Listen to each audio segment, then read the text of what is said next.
ADB adore to your excellence. So आज हम economics की सेकंड क्लास शुरू कर रहे हैं। हमने इकोनॉमिक्स की फर्स्ट क्लास में इकोनॉमिक्स के इंट्रोडक्शन के बारे में पढ़ा था। ये जाना था कि इकोनॉमिक्स वर्ड का मतलब क्या है, ये वर्ड कहाँ से आया एंड किस रीजन की वजह से हम इकोनॉमिक्स को as a separate subject study करते हैं। तो आज की इस क्लास में हम इकोनॉमिक्स की ब्रांचेस के बारे में स्टडी करेंगे।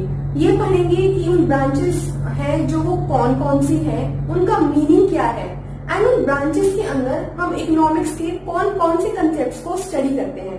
तो आज की क्लास में हम यही पढ़ेंगे। And one more important thing, अगर आपने हमारी इकोनॉमिक्स की फर्स्ट क्लास नहीं देखी है तो पहले उसको जरूर देखें, उसके बाद ही आपको आज वाली क्लास समझ आएगी। क्योंकि फर्स्ट क्लास में हमने बेसिक के बारे में पढ़ा था, तो अगर आपके बेसिक कंसेप्ट्स ही क्लियर नहीं होंगे तो ये क्लास समझने में डिफिकल्टी आएगी। So do watch our first video, then watch this video. शुरू करते हैं हम अपनी क्लास को इकोनॉमिक्स की ब्रांचेस के साथ। बेसिकली इकोनॉमिक्स को टू कैटेगरीज में डिवाइड किया गया है, या फिर आप कह सकते हैं इकोनॉमिक्स की टू ब्रांचेस हैं। First is micro economics and the second one is macro economics. अब ये है क्या दोनों वर्ड्स? माइक्रो इकोनॉमिक्स को आप माइक्रो वर्ड से समझने की कोशिश कीजिए। माइक्रो वर्ड सुनते ही क्या समझ आता है? Micro means something small. Okay, so micro economics मतलब small economics, in the sense एक ऐसी इकोनॉमिक्स जिसको हम एक छोटे लेवल पे स्टडी करते हैं, एक स्मॉल लेवल पे स्टडी करते हैं, उसको बोलते हैं माइक्रो इकोनॉमिक्स। ओके, देन इसके एकदम अपोजिट है मैक्रो इकोनॉमिक्स। मैक्रो इकोनॉमिक्स को आप वही मैक्रो वर्ड से समझिए। Macro means something large.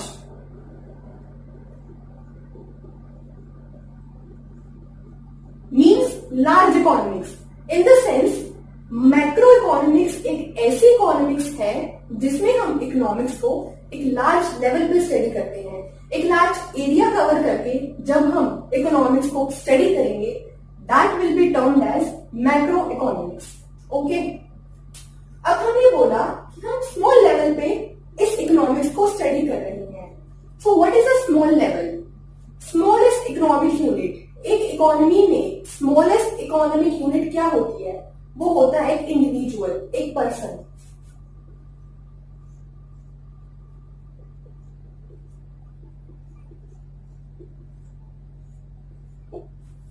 इसका मतलब कि हम माइक्रो इकोनॉमिक्स में इंडिविजुअल्स की स्टडी करते हैं। वी स्टडी इंडिविजुअल्स, जैसे आप या फिर मैं, हमारी स्टडी की जाती है माइक्रो इकोनॉमिक्स के अंदर।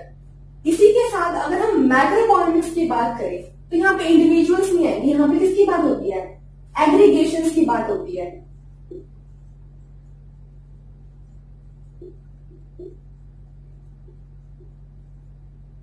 एग्रीगेशंस की बात करते हैं। एग्रीगेशंस का मतलब क्या है? एग्रीगेशंस का मतलब है टोटल, या फिर आप एडिशन भी कह सकते हो। एडिशन इन द सेंस जब हम बहुत सारी चीजों को इकट्ठा जोड़ के एक लार्ज लेवल पे इकोनॉमिक्स को स्टडी करेंगे, या फिर किसी भी चीज की as a total, as a whole में स्टडी करेंगे, तो वो क्या होता है? मैक्रो इकोनॉमिक्स की स्टडी कहा जाता है। तो जब भी आपको कहीं पे एग्रीगेशंस का वर्ड मिले या फिर एग्रीगेट मिले, इसका मतलब ये है कि वो मैक्रो इकोनॉमिक्स का कंसेप्ट है। वहां पे हम मैक्रो इकोनॉमिक्स की स्टडी कर रहे हैं। और इंडिविजुअल्स की जहां बात आती है वहां पे हमारा क्या आता है? माइक्रो इकोनॉमिक्स की स्टडी। ओके, अब हमने हमारी जो फर्स्ट इकोनॉमिक्स की वीडियो थी उसमें हमने क्या समझा था कि इकोनॉमिक्स क्या स्टडी करती है? बिहेवियर की। किसके बिहेवियर की? ह्यूमन बिहेवियर की। हमने ये पढ़ा था। तो माइक्रो इकोनॉमिक्स में हम इंडिविजुअल्स के बिहेवियर की स्टडी करेंगे एंड मैक्रो इकोनॉमिक्स में हम टोटल इंडिविजुअल्स के बिहेवियर की स्टडी करेंगे। तो मतलब रिलेशन क्या है? बिहेवियर की स्टडी होगी दोनों के दोनों में। अब एक इंडिविजुअल कौन होता है, ये भी बहुत जरूरी है जानना कि हम कौन से इंडिविजुअल्स की बात कर रहे हैं। अगर हम इकोनॉमिक्स के कॉन्टेक्स्ट में इंडिविजुअल की डेफिनेशन दें, तो जैसे आप हो, आप किसी एक इंडिविजुअल होता है या तो वो प्रोडक्ट को खरीदता है, ओके, या फिर आप प्रोडक्ट को बेचते हो, सेल करते हो। तो इंडिविजुअल्स दो टाइप के होते हैं।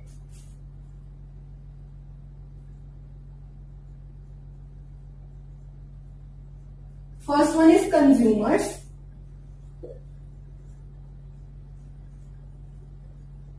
And the second one is producers. In the sense हम माइक्रो इकोनॉमिक्स में कंज्यूमर्स की एंड प्रोड्यूसर्स की स्टडी करते हैं। Who is a consumer? Consumer एक ऐसा इंडिविजुअल है जो किसी प्रोडक्ट को कंज्यूम करता है, मतलब उस प्रोडक्ट को यूज करता है, ओके। एंड प्रोड्यूसर, प्रोड्यूसर एक ऐसा इंडिविजुअल है जो किसी प्रोडक्ट को सेल करता है, किसी प्रोडक्ट को बेचता है। फॉर एग्जाम्पल, आप हो जैसे, आप किसी भी शॉप पर कुछ सामान खरीदने जा रहे हो, मतलब आप उस प्रोडक्ट को बाय करोगे, परचेज करोगे, एंड आप ही वो पर्सन हो जो उस प्रोडक्ट को यूज करोगे, तो आप वहां पे क्या हो गए? कंज्यूमर। और दूसरा पर्सन जो शॉप पे बैठा है, जिसको हम शॉपकीपर कहते हैं, जो प्रोडक्ट को बेच रहा है, जिससे आप प्रोडक्ट को खरीद कर लाए हो, वो क्या हो जाएगा? प्रोड्यूसर। तो यहाँ पे हम कंज्यूमर्स की एंड प्रोड्यूसर्स की स्टडी करते हैं। इसी के साथ जहां मैक्रो इकोनॉमिक्स की बात आती है, तो यहाँ पे हम इंडिविजुअल्स की बात तो नहीं कर रहे, हम यहाँ पे एग्रीगेशन की बात कर रहे हैं। तो यहाँ पे aggregates of customer and aggregates of producers, इन दोनों का एग्रीगेशन, उसकी स्टडी कहां पे होगी? मैक्रो इकोनॉमिक्स के अंदर। मतलब हम जितने भी, अगर हम इंडिया के कॉन्टेक्स्ट में बात करें, तो इंडिया में जितने भी कस्टमर्स हैं या फिर जितने भी प्रोड्यूसर्स हैं, जब हम उन सबको स्टडी करेंगे, उन सबके बिहेवियर को स्टडी करेंगे, तो वो किसके अंदर आएगी? मैक्रो इकोनॉमिक्स की स्टडी के अंदर। क्योंकि यहाँ पे हम किसकी बात कर रहे हैं? इंडिविजुअल कस्टमर या इंडिविजुअल प्रोड्यूसर की नहीं कर रहे, हम टोटल कस्टमर्स की बात कर रहे हैं, टोटल प्रोड्यूसर्स की बात कर रहे हैं। तो यहाँ पे वो आएगा मैक्रो इकोनॉमिक्स के अंदर।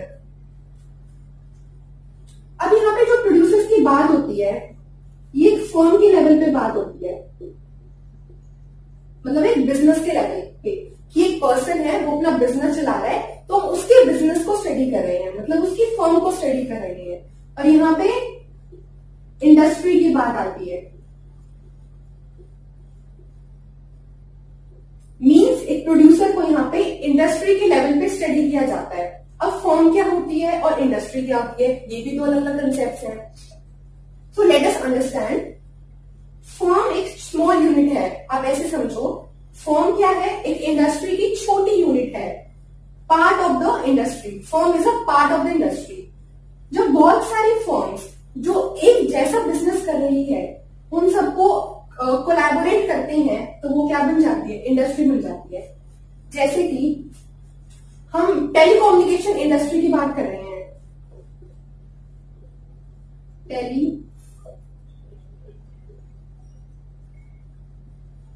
हमने टेलीकम्युनिकेशन इंडस्ट्री की बात की। उस टेलीकम्युनिकेशन इंडस्ट्री में हमारे बहुत सारे बिजनेस हाउसेज हैं, जैसे हम रिलायंस की बात कर सकते हैं, ओके, हम एयरटेल की बात कर सकते हैं, वोडाफोन की बात हो सकती है, ठीक है। अभी जो इंडिविजुअल्स हैं, जैसे रिलायंस, ये एक अलग फर्म है, एयरटेल एक अलग फर्म है, एंड वोडाफोन क्या है? एक अलग फर्म है। लेकिन इन सबका काम क्या है? सिमिलर बिजनेस है, that is telecommunication services provide करना अपने कस्टमर्स को। सो इन द सेंस, जब एक पर्टिकुलर, अगर हम ये कह रहे हैं कि मुझे रिलायंस के बिहेवियर को स्टडी करना है, तो वो किसके अंदर आएगा? एक माइक्रो इकोनॉमिक्स के अंदर, क्योंकि दैट इज अ फर्म, एक छोटे लेवल पे बात हुई है। और अगर मैं कह रही हूं कि मुझे इंडिया की जितनी भी टेलीकम्युनिकेशन इंडस्ट्री है उसकी बात करनी है, तो हम यहाँ पे क्या करेंगे? इन तीनों को ऑन एन एग्रीगेट, इन तीनों का टोटल लेके हम स्टडी करेंगे। एग्रीगेशन की बात आ गई, तो वो किसके अंदर आएगी? मैक्रो इकोनॉमिक्स की स्टडी के अंदर। तो बस ये समझिए कि फर्म एक छोटे लेवल पे बात की जा रही है, firm is a part of the industry, तो एक छोटे लेवल पे हम बात कर रहे हैं, तो वो आएगी माइक्रो इकोनॉमिक्स के अंदर। इंडस्ट्री की आगे बड़े लेवल पे बात होगी, बहुत सारी फर्म्स को हम टोटल में करके स्टडी कर रहे हैं, तो that will come under study of macro economics. तो ये कंसेप्ट थे हमारे। इसके बाद हमने अपनी लास्ट वीडियो में एक प्रॉब्लम पढ़ी थी, इकोनॉमिक प्रॉब्लम, जिसको क्या कहा जाता था, problem of choice. Problem of, हमने प्रॉब्लम ऑफ चॉइस के बारे में पढ़ा था कि वो एक बेसिक इकोनॉमिक प्रॉब्लम होती है, एक यूनिवर्सल प्रॉब्लम होती है, एंड इस प्रॉब्लम को प्रॉब्लम ऑफ रिसोर्स एलोकेशन भी कहा जाता है। बेसिकली प्रॉब्लम थी क्या कि हमारे पास लिमिटेड रिसोर्सेज थे, ओके, एंड उस रिसोर्सेज से हमको पूरे करने वाली जो हमारी बॉन्ड्स थी वो बहुत सारी थी, तो मिसमैच हो जाता था, तो उसको हम प्रॉब्लम ऑफ चॉइस बोलते थे। तो इस मिसमैच को खत्म करने के लिए हमको इकोनॉमिक्स की स्टडी करनी पड़ती थी। तो उसके बारे में हमने इतना कुछ पढ़ा था। जैसे हमने अपने लास्ट वीडियो में राम का एग्जाम्पल लिया था कि राम एक पर्सन था जिसके पास 10,000 की सिर्फ इनकम थी, उसको 10,000 की इनकम से अपना पूरा घर चलाना था, तो उसको क्या हो रही थी, प्रॉब्लम ऑफ चॉइस, उसको एलिमिनेट करना था। तो माइक्रो इकोनॉमिक्स के अंदर भी हम इस प्रॉब्लम ऑफ चॉइस को ही स्टडी करते हैं कि कैसे एक कस्टमर, अब हम इस प्रॉब्लम ऑफ चॉइस को दो इंडिविजुअल्स के कंटेक्स्ट में स्टडी करेंगे, that is customers and second one is producer, कि कैसे एक कस्टमर अपनी इस प्रॉब्लम ऑफ चॉइस को एलिमिनेट करेगा एंड कैसे ये प्रोड्यूसर अपनी इस प्रॉब्लम ऑफ चॉइस को एलिमिनेट करेगा। प्रॉब्लम ऑफ चॉइस का बेसिक फंडा क्या था कि हमको अपने रिसोर्सेस को, दैट इज लिमिटेड रिसोर्सेस, हमारी इनकम की जैसे, वो अपने डिफरेंट बॉन्ड्स में किस तरीके से एलोकेट करेगा कि उसको क्या मिले, मैक्सिमम बेनिफिट मिले। हमने मैक्सिमम बेनिफिट की बात की। अब जो ये बेनिफिट की यहाँ पे बात हो रही है ना, अब इस बेनिफिट की बात हो रही है कि इंडिविजुअल टू इंडिविजुअल वेरी करता है। एक कस्टमर, जैसे आप अपने आप को रख के देखो, आप कोई चीज खरीदते हो, यू बाइज अ प्रोडक्ट, किस रीजन की वजह से खरीदते हो, ताकि आपको कौन सा बेनिफिट मिले, मैक्सिमम सेटिस्फेक्शन का। हम ये सोचते हैं ना कि ये चीज को खरीद के मुझे पूरी तसल्ली मिल जाए, पूरी सेटिस्फेक्शन मिल जाए, तभी तो हम इतनी प्रॉब्लम ऑफ चॉइस में उलझ जाते हैं। आपको एक रिस्ट वॉच खरीदनी है यार, उसके बहुत सारे ब्रांड्स हैं, बहुत सारे कलर हैं, लेकिन आपको नहीं होता शॉपकीपर के पास जाके, भैया मुझे तो ब्लैक डायल वाली की वॉच चाहिए। क्यों? क्योंकि आपको ब्लैक डायल में सेटिस्फेक्शन मिल रही है, इसके अलावा जो उसका ब्लू कलर का डायल था उसमें आपको सेटिस्फेक्शन ही नहीं मिल रही, आपको तसल्ली नहीं मिल रही। तो अल्टीमेट मोटिव क्या होता है कस्टमर का किसी प्रोडक्ट को खरीदने का, ही वॉन्ट्स मैक्सिमम सेटिस्फेक्शन, ठीक है। तो एक कस्टमर, तो आप ऐसे समझो कि माइक्रो इकोनॉमिक्स में, ठीक है, हम कस्टमर के बिहेवियर की स्टडी करेंगे ये जानने के लिए कि वो अपनी इस प्रॉब्लम ऑफ चॉइस को कैसे एलिमिनेट करेगा कि इसको क्या मिले, मैक्सिमम से मैक्सिमम सेटिस्फेक्शन मिले, ठीक है। तो ये हम बात करते हैं in the context of customers. इसी के साथ बात आती है प्रोड्यूसर की। अब हम प्रोड्यूसर को भी स्टडी करेंगे प्रॉब्लम ऑफ चॉइस में कि एक प्रोड्यूसर अपनी इस प्रॉब्लम ऑफ चॉइस को कैसे एलिमिनेट करेगा। इन द सेंस, मार्केट में बहुत सारे प्रोडक्ट्स हैं, बहुत सारे सर्विसेज हैं जो कस्टमर्स खरीदते हैं। अब इसको ये देखना है कि मैं कौन सा प्रोडक्ट बनाऊं, ठीक है, मैं कौन सा प्रोडक्ट बनाऊं जो मेरे कस्टमर पसंद करें और जो मैं उनको सेल करूं ना, मुझे इतना ज्यादा प्रॉफिट मिले, मतलब मुझे क्या मिले, प्रॉफिट। तो प्रोड्यूसर का क्या बेनिफिट हुआ, प्रोड्यूसर अपनी प्रॉब्लम ऑफ चॉइस को एलिमिनेट करके कौन सा बेनिफिट गेन करना चाहता है, प्रॉफिट्स वाला। वो ये चाहता है कि उसको मैक्सिमम से मैक्सिमम प्रॉफिट्स की अर्निंग होए। सो ये इसकी स्टडी हम करते हैं माइक्रो इकोनॉमिक्स के अंदर। आई बात समझ? तो बेसिकली फंडा तो है हमारे प्रॉब्लम ऑफ चॉइस का, हमको एलिमिनेट तो उसको ही करना है, ठीक है। अब कस्टमर क्यों करेगा उसको एलिमिनेट, सेटिस्फेक्शन गेन करने के लिए। प्रोड्यूसर की बात आती है तो वो प्रॉफिट गेन करने के लिए अपनी इसको फुलफिल करेगा। आई बात समझ? तो ये था हमारा माइक्रो इकोनॉमिक्स का एंड मैक्रो इकोनॉमिक्स का कंसेप्ट। इसमें बस हम लार्ज लेवल पे स्टडी करते हैं इस प्रॉब्लम्स को कि अगर हम पूरी हमारी की इंडस्ट्रीज आ गई तो वो कैसे हमारी इस प्रॉब्लम को सॉल्व करेगी। कंसेप्ट वही है, बस ये स्मॉल लेवल की बात करता है इन कंसेप्ट को, और ये इन्हीं कंसेप्ट को लार्ज लेवल पे लेके चलता है, लार्ज लेवल पे स्टडी करता है। तो बेसिकली इसका मीनिंग ये था हमारा माइक्रो इकोनॉमिक्स का एंड मैक्रो इकोनॉमिक्स का। होप आपको ये समझ आ गया होगा। अब हमने micro economics and macro economics के मीनिंग के बारे में पढ़ा, ठीक है। अब हम ये पढ़ते हैं कि एक्चुअल में हम माइक्रो इकोनॉमिक्स के अंदर किन इकोनॉमिक कंसेप्ट को स्टडी करते हैं। ओके, तो बेसिकली हमारे माइक्रो इकोनॉमिक्स के 3 बेसिक कंपोनेंट्स हैं जिनको हम माइक्रो इकोनॉमिक्स के अंदर स्टडी करते हैं। First one is theory of consumer behaviour, second one is theory of producer behaviour and the third one is theory of price. लेकिन हमने बात की इकोनॉमिक्स में, माइक्रो इकोनॉमिक्स में हमने बात की कि इकोनॉमिक्स में तो हम सिर्फ कंज्यूमर को, प्रोड्यूसर को स्टडी करते हैं, सिर्फ उनके बिहेवियर को स्टडी करते हैं। तो ये 3 थ्योरीज कैसे आ गई? Why there is an extra theory, theory of price? इसका बहुत बेसिक रीजन है। एक बहुत कॉमन फैक्टर है जो इन कंज्यूमर्स को एंड प्रोड्यूसर्स को लिंक करता है and that is the price factor.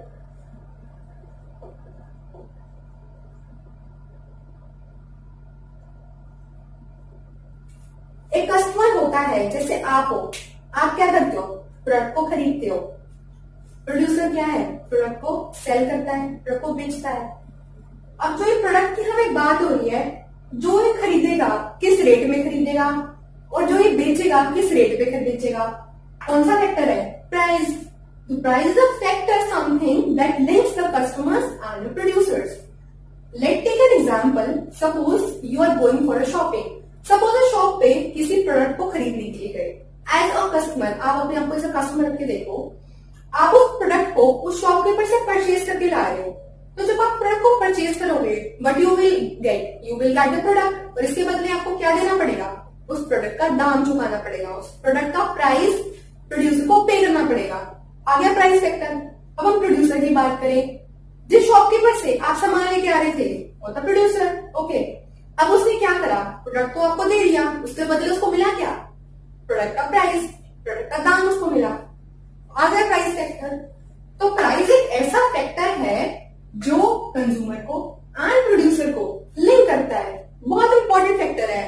Actual में बात क्या है कि जो ये प्रोड्यूसर्स और जो कंज्यूमर्स के बिहेवियर है ना, वो रिवॉल्व इसके अराउंड होते हैं, वो रिवॉल्व ही प्राइस के अराउंड होते हैं, और यही हम प्राइस की थ्योरी में पढ़ते हैं।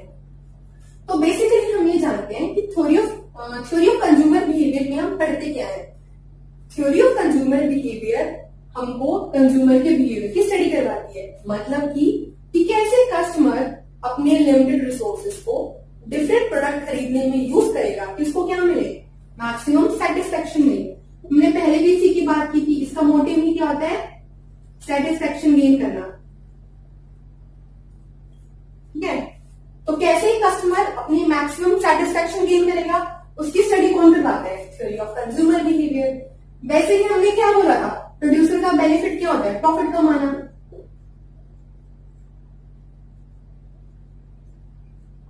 तो जब हम ये स्टडी करेंगे कि प्रोड्यूसर किस तरीके से बिहेव करेगा, कि वो कौन से प्रोडक्ट्स बनाएगा इस तरीके से कि उसको मैक्सिमम प्रॉफिट की अर्निंग हो, तो उसकी स्टडी कौन बताती है? Theory of producer behaviour.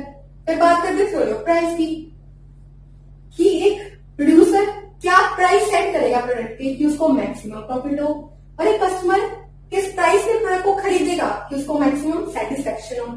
इसकी स्टडी कौन बताती है? Theory of price.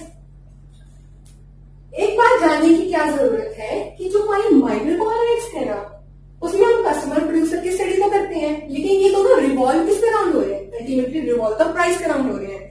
तो जो ये पूरा मैकेनिज्म है, हम ये कह सकते हैं माइक्रो इकोनॉमिक्स का, वो सिर्फ एक फैक्टर के अराउंड रिवॉल्व होता है, दैट इज प्राइस। किसी रीजन की वजह से हम माइक्रो इकोनॉमिक्स को, और ये देखो ऐसे, हम माइक्रो इकोनॉमिक्स को थ्योरी ऑफ प्राइस के नाम से भी जानते हैं। माइक्रो इकोनॉमिक्स का दूसरा नाम क्या है? Theory of price. बिकॉज जितने भी कंसेप्ट्स हैं, जो पूरा मैकेनिज्म है हमारा माइक्रो इकोनॉमिक्स का, वो रिवॉल्विंग प्राइस के अराउंड होता है। सारे के सारे कंसेप्ट रिलेटेड ही इसके ऊपर होते हैं, इसके अराउंड रिवॉल्व करेंगे। That is why micro economics is also called the theory of price. ठीक है, अब हम मैक्रो इकोनॉमिक्स के कंसेप्ट को समझते हैं। ये देखते हैं कि मैक्रो इकोनॉमिक्स के अंदर हम क्या क्या स्टडी करते हैं। तो अभी हमने माइक्रो इकोनॉमिक्स के कंपोनेंट्स की बात की कि माइक्रो इकोनॉमिक्स के अंदर हम कौन कौन सी थ्योरीज को स्टडी करते हैं। अब हम पढ़ते हैं मैक्रो इकोनॉमिक्स के बारे में कि मैक्रो इकोनॉमिक्स के अंदर हम क्या क्या थ्योरीज को पढ़ते हैं, इकोनॉमिक्स के कौन कौन से कंसेप्ट को स्टडी करते हैं। अभी हमने बात की कि मैक्रो इकोनॉमिक्स किसकी स्टडी करता है? एग्रीगेट्स की। मतलब हम सम टोटल की बात करते हैं, एक बिग पिक्चर को माइंड में रख के हम बात करते हैं, जिसमें हम एग्रीगेट कस्टमर्स की बात करते हैं।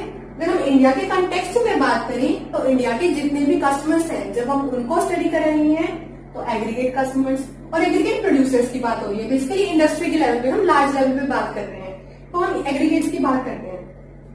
तो हमारी मैक्रो इकोनॉमिक्स के अंदर थ्योरीज है, बहुत सारी थ्योरीज है हमारे मैक्रो इकोनॉमिक्स के अंदर।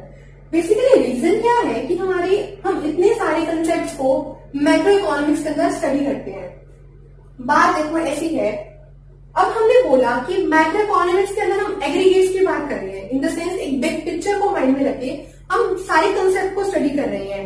इंडिया के कंटेक्स्ट की बात करें तो हम इंडिया के जितने भी कस्टमर्स हैं या फिर इंडिया के जितने भी प्रोड्यूसर्स हैं उन सब की बात कर रहे हैं। इन द सेंस जो भी हमारी एक्टिविटीज हो रही है, ठीक है, इनके बीच में जो भी ट्रांजेक्शन हो रही है गुड्स को सेल करने की या गुड्स को परचेज करने की, वो बहुत बड़े लेवल पे हो रही है। एक प्रॉपर सिस्टम चाहिए, प्रॉपर मैकेनिज्म चाहिए, proper rules and regulations and policies चाहिए, ताकि इतना जो बिग पिक्चर का सिस्टम है वो स्मूथली रन हो सके। इसके अलावा बहुत सारे फैक्टर्स, जब हम एक लार्ज लेवल पे कुछ काम करने लग जाते हैं तो बहुत सारे फैक्टर्स हमको अफेक्ट करने लग जाते हैं। जैसे अभी प्रोड्यूसर्स हैं, कस्टमर्स हैं, इतने लार्ज लेवल पे अगर प्रोड्यूसर्स कोई सामान को बनाएगा, उसको पैसा भी चाहिए, बैंक से लोन भी लेगा, कस्टमर को भी पैसा चाहिए। इसके अलावा इतने सारे कस्टमर्स एक ही लेवल पे काम कर रहे हैं, इतने बड़े लेवल पे, तो कुछ रूल्स एंड रेगुलेशंस भी चाहिए इनके लिए, लोगों को नौकरियां भी चाहिए। उसके हमको ये भी देखना है कि प्राइस का रेट कैसा जा रहा है, कि प्राइस बढ़ेंगे कम होंगे, तो ये सब चीजें अफेक्ट करेंगी। तो इस रीजन की वजह से बहुत सारे फैक्टर्स, जब हम इनको लार्ज लेवल पे स्टडी करने लग जाते हैं तो बहुत सारे फैक्टर्स हैं जो एक तो इनकी एक्टिविटीज को अफेक्ट करेंगे और दूसरा इन दोनों को इनकी जरूरत भी होती है प्रॉपर्ली काम करने के लिए। तो इसी रीजन की वजह से हमारी मैक्रो इकोनॉमिक्स के अंदर ये सारी थ्योरीज आती हैं, इनको वन बाय वन हम स्टडी करते हैं। बेसिकली थ्योरीज है क्या, पहले हम नेशनल इनकम की बात करते हैं। पहले हम बात करते हैं नेशनल इनकम की। अब हम ये जानना चाहते हैं कि हमारे इंडिया में एग्रीगेट प्रोड्यूसर्स, जितने भी प्रोड्यूसर्स हैं, उन्होंने प्रोडक्ट को सेल करके कितनी कमाई की, टोटल हम निकालना चाहते हैं। उनकी इनकम को हमने क्या करा, टोटल निकाल के हम स्टडी करना चाहते हैं कि इन्होंने कितनी कमाई की, ताकि हम ये पता लगा सके कि हमारी कंट्री की ग्रोथ रेट कितनी है, हमारी कंट्री कहाँ जा रही है, कहाँ स्टैंड कर रही है। उसको क्या बोलते हैं, नेशनल इनकम। तो नेशनल इनकम बेसिकली क्या होती है, एक कंट्री की टोटल इनकम होती है, ठीक है। अब हम ये पता लगाना चाहते हैं कि प्रोड्यूसर्स की इनकम कितनी है, तो टोटल हम उनको स्टडी करेंगे, उनकी टोटल इनकम निकालेंगे, तो वो आ जाएगी नेशनल इनकम। तो ये आती है नेशनल इनकम की थ्योरी, जो हम मैक्रो इकोनॉमिक्स के अंदर स्टडी करते हैं। अब बात आती है मनी सप्लाई की, ये हो गया हमारा। अब हम करते हैं ये वाला मनी सप्लाई। मनी सप्लाई का क्या फंडा है, एक प्रोड्यूसर है, इतने लार्ज लेवल पे इतने सारे प्रोडक्ट्स को, गुड्स को बना रहा है, पैसे कहां से आएंगे, बैंक से पैसे लेने की जरूरत पड़ेगी, मनी की सप्लाई की जरूरत है, उसको पैसा चाहिए, तो बैंक से वो पैसा लेगा। दूसरी तरफ कस्टमर्स की बात करें, ये भी जो सामान खरीद रहे हैं, इनको भी तो पैसा चाहिए, ये भी कहां से लेंगे, बैंक से। तो इनके बीच में क्या आ गया, मनी सप्लाई की इश्यू आ गई, बैंक्स। बेसिकली बैंक्स की बात आई, तो मनी सप्लाई क्या है, इसमें हम बेसिकली बैंक्स की स्टडी करती हैं, बैंक्स के फंडास को स्टडी करते हैं कि बैंक्स कैसे इनको और इनको मनी की सप्लाई प्रोवाइड करे, पैसा प्रोवाइड करे in the terms of loans, ताकि अपनी फंक्शनिंग को कंप्लीट कर सके, स्मूथ रन कर सके अपने पूरे बिजनेस को। तो इसलिए हम यहाँ पे मनी की सप्लाई को स्टडी करते हैं। अब बात आती है एम्प्लॉयमेंट की।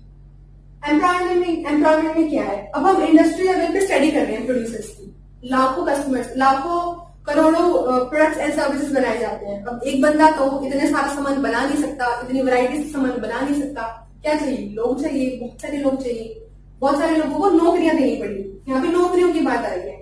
तो basically employment, theory of employment में क्या स्टडी करते हैं कि हमारे, अगर हम इंडिया के कॉन्टेक्स्ट में बात करें तो कितने लोगों के पास जॉब है अभी तक, कितने लोग हैं इंडिया में ऐसे जो जॉब नहीं कर रहे, कितने लोग ऐसे हैं जो जॉब कर सकते हैं लेकिन उनको मिल नहीं रहा जॉब, ठीक है। तो इन सब की स्टडी हम किसमें करते हैं, थ्योरी ऑफ एम्प्लॉयमेंट के अंदर। हमने ये थ्योरी पढ़ ली, तो बेसिकली थ्योरी ऑफ एम्प्लॉयमेंट में हम ये स्टडी करेंगे कि बेरोजगारी कितनी है। बेरोजगारी मीन्स अनएम्प्लॉयमेंट, ठीक है, लोगों को काम क्यों नहीं मिल रहा, उनको कहाँ कहाँ काम मिल सकता है, कैसे कैसे फायदा हो सकता है, तो वो हम पढ़ेंगे थ्योरी ऑफ एम्प्लॉयमेंट। अब बात आती है इसकी गवर्नमेंट बजट की। हमको पता है हर साल गवर्नमेंट बजट इंट्रोड्यूस करता है। अब करता क्यों है? अब देखो हमने क्या बोला, इतने सारे कस्टमर्स की बात हो रही है, इतने सारे प्रोड्यूसर्स की बात हो रही है, मतलब जो हम बहुत सारे पीपल आ जाते हैं और हम ये चाहते हैं कि हमारा जो पूरा सिस्टम है ना वो अच्छे से काम करे। तो उसके लिए क्या होना चाहिए? रूल्स होनी चाहिए, रेगुलेशंस होनी चाहिए, कुछ पॉलिसी होनी चाहिए, कुछ ऐसा होना चाहिए जो इन दोनों को कंट्रोल करे ताकि सारा काम बढ़िया से हो, बढ़िया तरीके से हो। इसलिए हम यहाँ पे government budget, theory of government budget को स्टडी करते हैं। इन द सेंस हम ये स्टडी करते हैं कि गवर्नमेंट क्या क्या रूल्स लेके आई है, गवर्नमेंट क्या क्या रेगुलेशंस लेके आई है, या फिर गवर्नमेंट ने क्या क्या पॉलिसीज बनाई है इनके लिए, ताकि काम क्या हो, प्रॉपर तरीके से हो, प्रॉपर मैनर से हो, स्मूथ फंक्शनिंग से काम हो। तो इसकी वजह से हम गवर्नमेंट बजट को स्टडी करते हैं।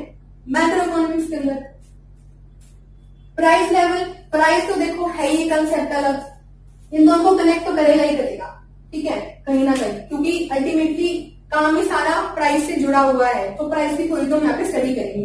बेसिकली हम प्राइस लेवल की जब बात करते हैं तो यहाँ पे दो टर्म्स आती है जो समझने की बहुत जरूरत है, दैट इज इन्फ्लेशन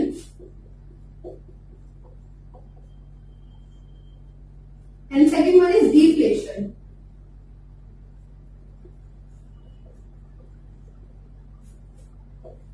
तो हम यहाँ पे इन्फ्लेशन और डिफ्लेशन की स्टडी करते हैं basically theory of price level में। हम बोलते हैं, हम आप लोगों ने बोलते हुए सुना होगा कि बहुत महंगाई आ गई। पहले जमाने में तो चीजें इतनी सस्ती हो रही थी, अब तो रेट बढ़ते जा रहे हैं, दाम चीजों के बढ़ते जा रहे हैं। तो वो जो बढ़ते जा रहे हैं ना दाम continuously, that is inflation. Inflation का मतलब क्या होता है? राइज इन द प्राइस, चीजों के दामों का बढ़ना। तो हम इसमें ये स्टडी करते हैं कि कोई भी प्रोडक्ट है कि उसके दाम कैसे कैसे बढ़ रहे हैं, कहाँ का बढ़ रहे हैं, क्यों बढ़ रहे हैं, तो उन सारे फैक्टर्स को स्टडी किया जाता है। डिफ्लेशन क्या होता है? इसके अपोजिट। डिफ्लेशन मीन्स किसी प्रोडक्ट के प्राइस जब लगातार कम हो रहे हैं, ठीक है, तो ये होता है डिफ्लेशन। तो हम इसमें इन्फ्लेशन डिफ्लेशन के बारे में स्टडी करते हैं, क्या रीजंस है इन्फ्लेशन डिफ्लेशन के एंड कैसे इनको कंट्रोल किया जाता है।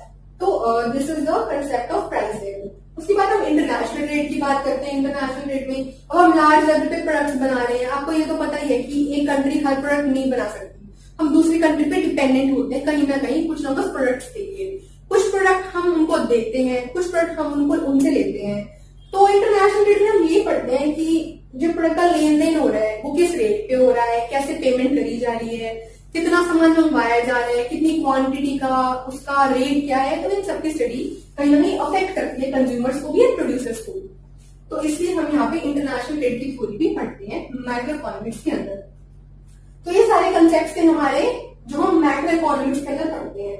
अब एक चीज ध्यान देने की बात है, आप ये देखो हमने जितनी भी थ्योरीज की बात की ना यहाँ पे इंटरनेशनल रेट की, इन सबका मोटिव देखा क्या था? इन सबका मोटिव कहीं भी बेनिफिट कमाना नहीं था। हमने नेशनल इनकम की बात की, गवर्नमेंट के बजट की बात की, price level, international rate, money supply, ये सब हमारे कस्टमर्स एंड प्रोड्यूसर से रिलेटेड थी। लेकिन यहाँ पे कहीं पे भी बेनिफिट की बात की कि किसी का इंडिविजुअल का बेनिफिट हो रहा हो किसी भी टर्म्स में। तो बेसिकली ये होता है कि जो मैक्रो इकोनॉमिक्स है ना उसमें जो भी हम स्टडी करते हैं, या फिर आप कह सकते हो जो मैक्रो इकोनॉमिक्स का फोकस पॉइंट होता है ना वो होता है सोशल वेलफेयर।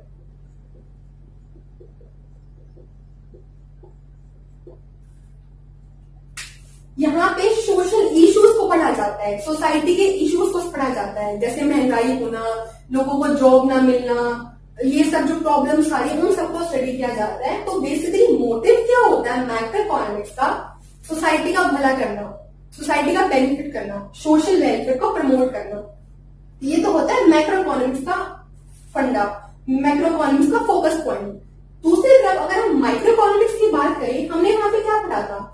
इंडिविजुअल प्रोड्यूसर्स की बात की थी कि उनके बिहेवियर को स्टडी करने की बात की थी, और इनका अल्टीमेट ऑब्जेक्टिव क्या था?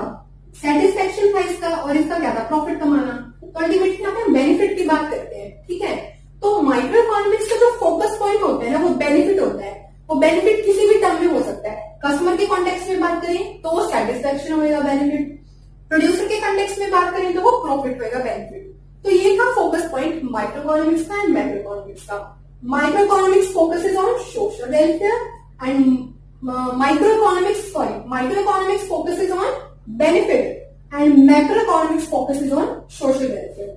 तो ये थी हमारी माइक्रो एंड मैक्रो इकोनॉमिक्स की स्टडी। तो आज का हमारा यही कंसेप्ट था माइक्रो इकोनॉमिक्स का एंड मैक्रो इकोनॉमिक्स का। तो चलो एक छोटा सा रिव्यू ले लेते हैं कि आज हमने क्या क्या पढ़ा। हमने ये पढ़ा कि इकोनॉमिक्स की 2 ब्रांचेस हैं, micro economics and macro economics. जब हम माइक्रो इकोनॉमिक्स की बात करते हैं मतलब हम स्मॉल इकोनॉमिक्स की बात करते हैं, इकोनॉमिक्स को स्मॉल लेवल पे स्टडी कर रहे हैं, एंड मैक्रो इकोनॉमिक्स में इकोनॉमिक्स को लार्ज लेवल पे स्टडी कर रहे हैं। ओके, माइक्रो इकोनॉमिक्स में हमने क्या बोला, हम इंडिविजुअल्स की बात कर रहे हैं, individuals in the sense consumers